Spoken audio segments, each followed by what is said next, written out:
Right guys, I quite often go through Abandonware games, you know, if I'm looking around for a specific game, and I found a couple that I thought you guys might be interested.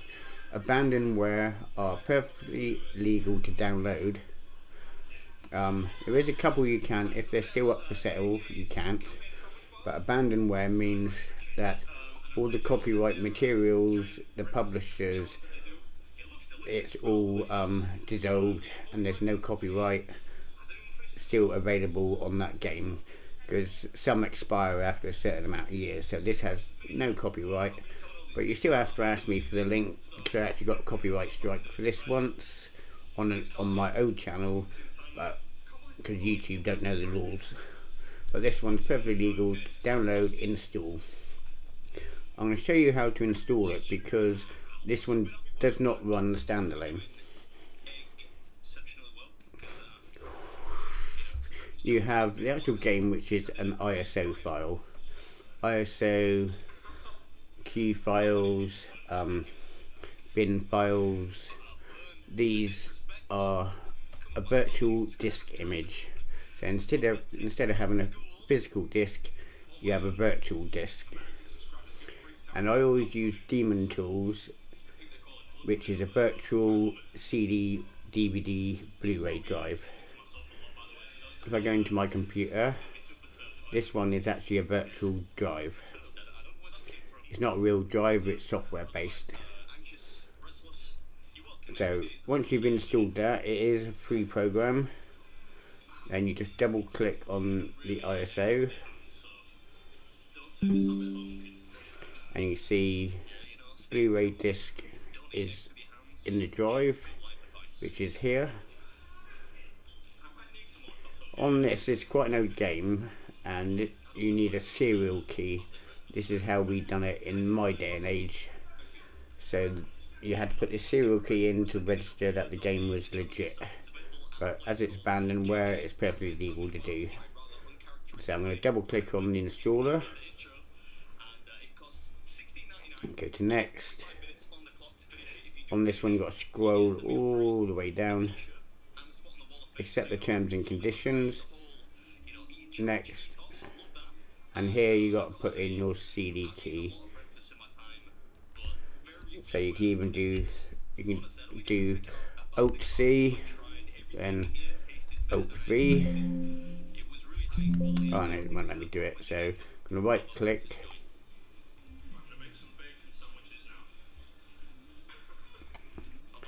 Copy. Paste.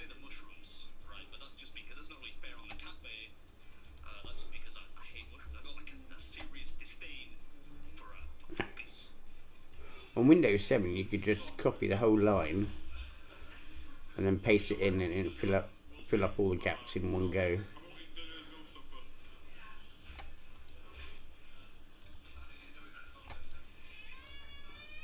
And this is Red Baron, it's an arcade flight action game. Alright, that's CD key put in, so you go to next. And it's in C Sierra, but it will make a desktop shortcut anyway.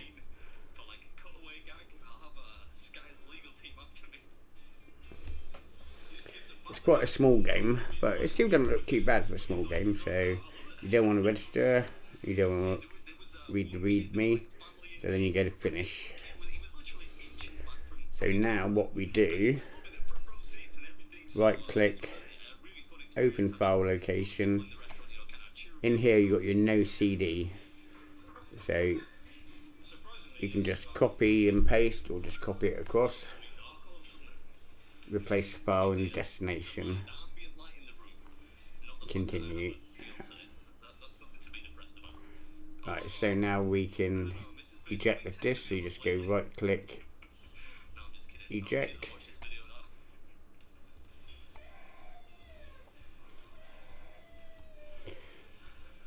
This game doesn't go up to 4K, but with DG Voodoo you can use it. So I've done this video yesterday, but for some reason didn't record me voice because it was having issue fix. So copy that one across, continue. and you want to copy these across. You physically really only need this might be DirectX 8, so the D3D8 DLL converts it to 9, but it could be DirectX 9, so I'll just copy them all across.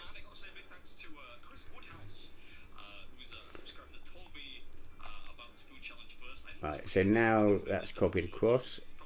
We open up DG Voodoo, go to the DirectX tab. We've got it on maximum RAM, and it's on 4K. Sometimes it works without highlighting the folder, but sometimes if it doesn't work for you, just go, which one is it? That one I think it is, add to folder.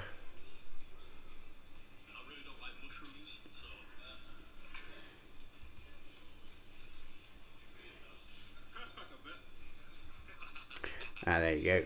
There was one at the end, I couldn't remember which one it was. So I'm going to put on 16 anisotropic filtering, resolution 4K, RAM a gig. This one, the newer versions of DG Voodoo don't work on this game. That's why I'm using an older one. And some older games work better on fast video memory access. So apply and OK.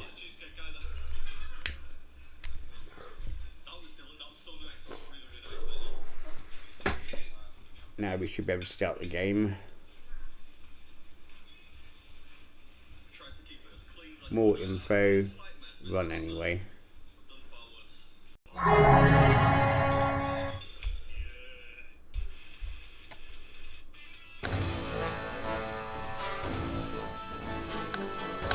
And to get it to go to full screen,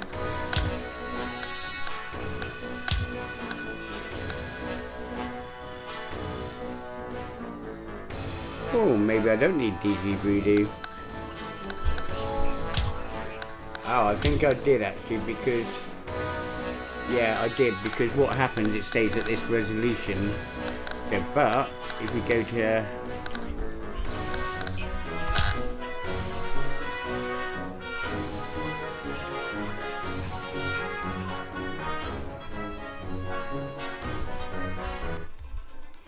right, because it's at a weird resolution, I'll show you what to do. Because it does go up to 4K in game, but it still stays at that small square.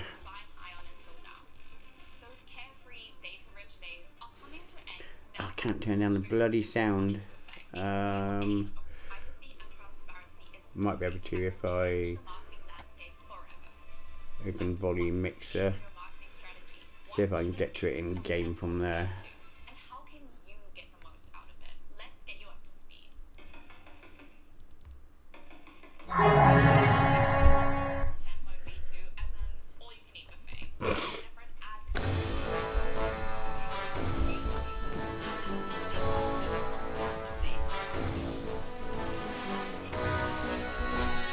Yeah, bastard.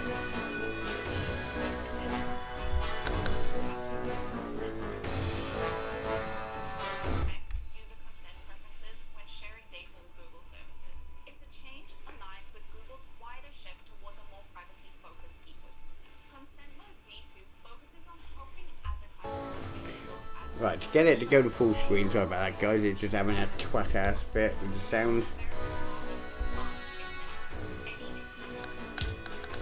So if you go down to the minimum resolution here, it will still run at 4K because of DG Voodoo.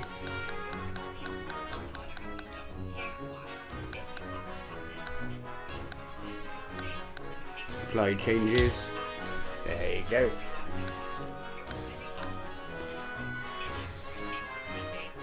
It's weird how that works, I have no idea, but it does.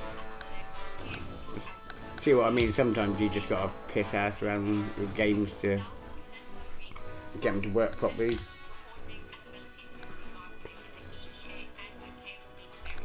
Controls is on mouse.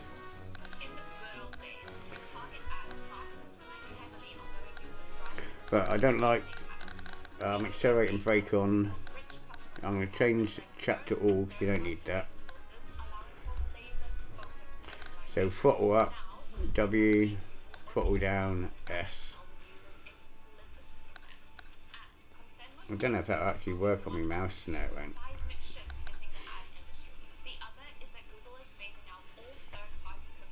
You could have special movers.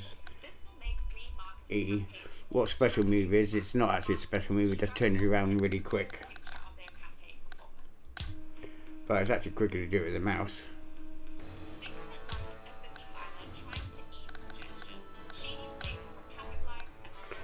I'm not going to start the tutorial because I've done it already.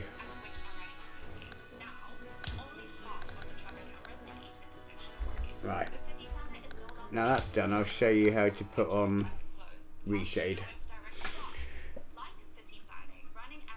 I normally use this one for reshade, but don't use it on multiplayer games, otherwise you will get banned. But then I'm always skeptical, about using reshade on any online games, so I don't bother normally. But that one's the safer option in case you want to try it, but I wouldn't. It gives you a warning there not to use on multiplayer games. Right, so now we go to C, Sierra,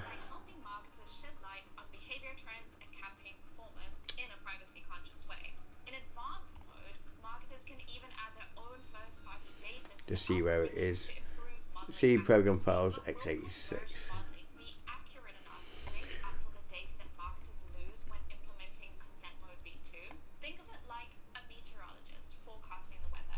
And because you're using DGBD, it will now be DirectX 11. It's possible that with consented user data, advertising may become less personalized and you can, if you highlight them, it tells you what shaders are what. So I'm not going to put too many on here. Shouldn't really need color.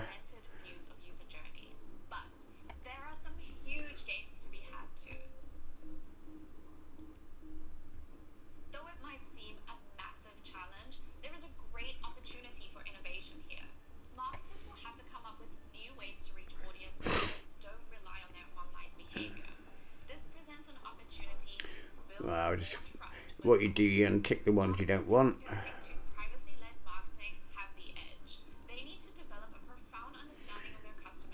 Oh, I want fake HDR.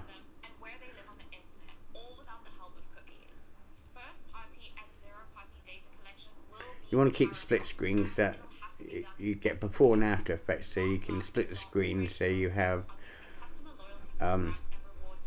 it shows you what the game was like beforehand, then after you've applied the filters. Obviously you're going to take a lot more time going through these. Clarity is always one of my favourites. DLAA is as well. Digital Learning Anti-Aliasing. That's normal anti-aliasing because it works better than temporal AA, because that has a big blur, adds blur to the game.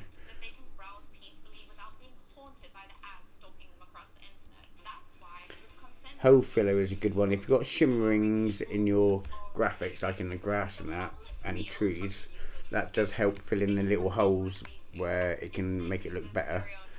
Lamps is a weird one because it puts like a lamp at the side of the screen so it shines across the screen. It's a bit weird.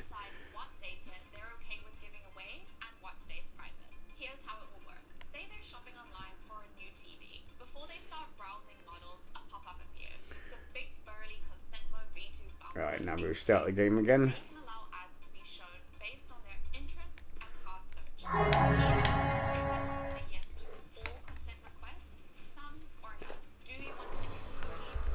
First thing I'll do, I'll put HDR on straight away.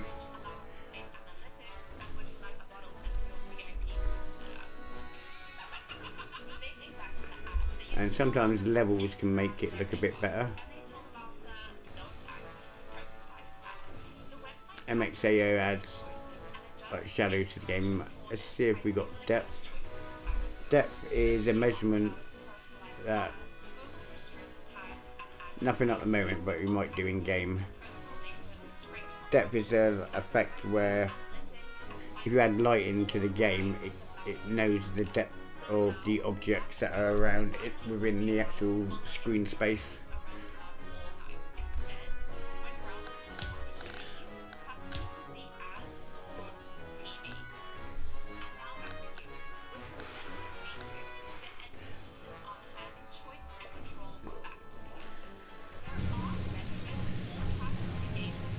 So now if we bring up depth, it might be there, might not be. It is, but not very stable. Right, so now I'm going to put it, nice guy is RTX, which it probably won't work very well on flying games. Let's see what we've got here.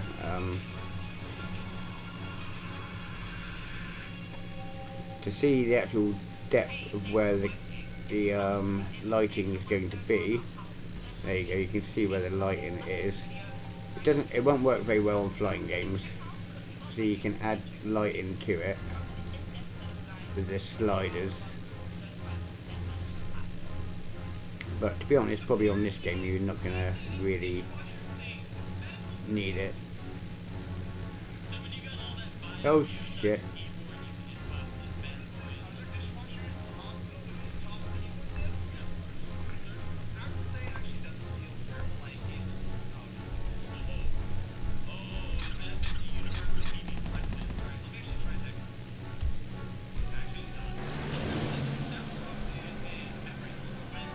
I should have kept it on space actually, because I've forgot you got like a turbo thing.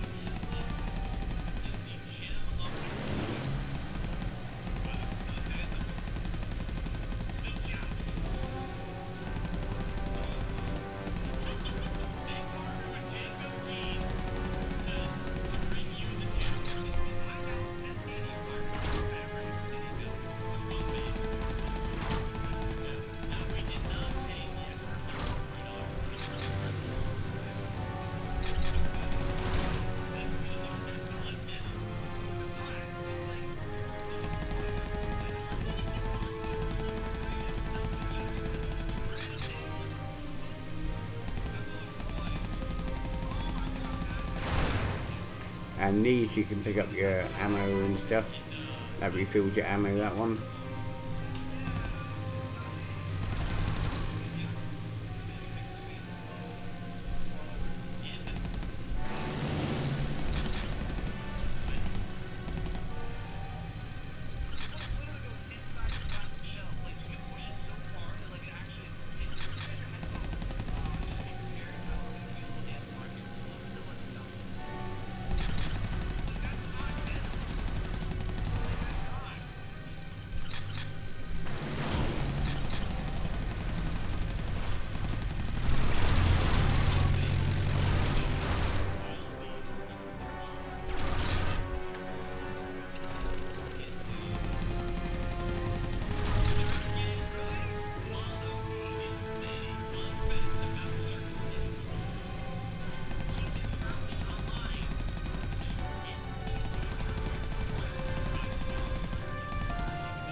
Mission failed.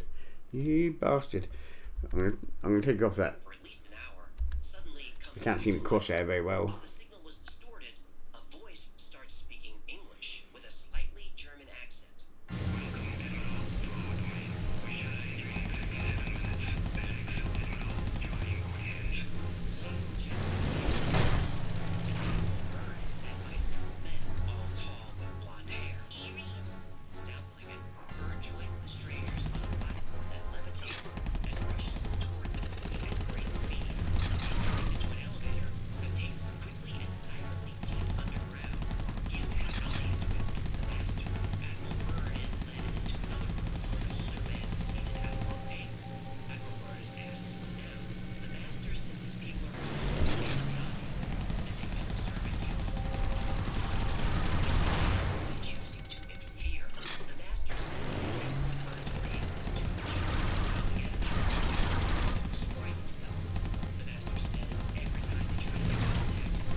Right, to repair your plane,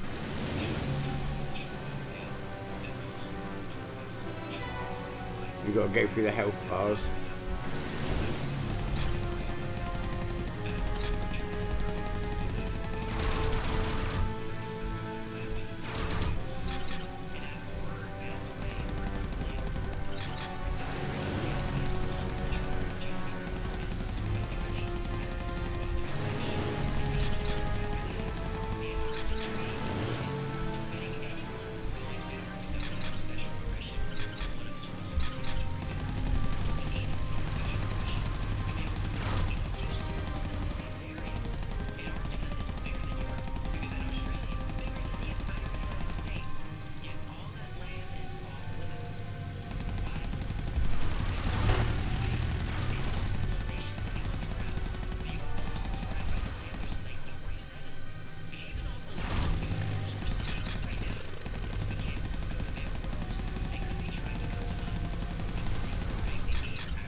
Get run out of ammo.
Shit, run out of bullets again.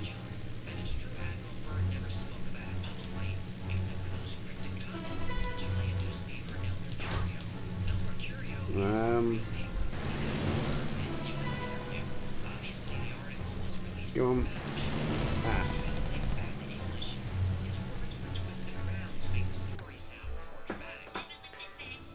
Well, there you go, guys. Hope you enjoyed the video.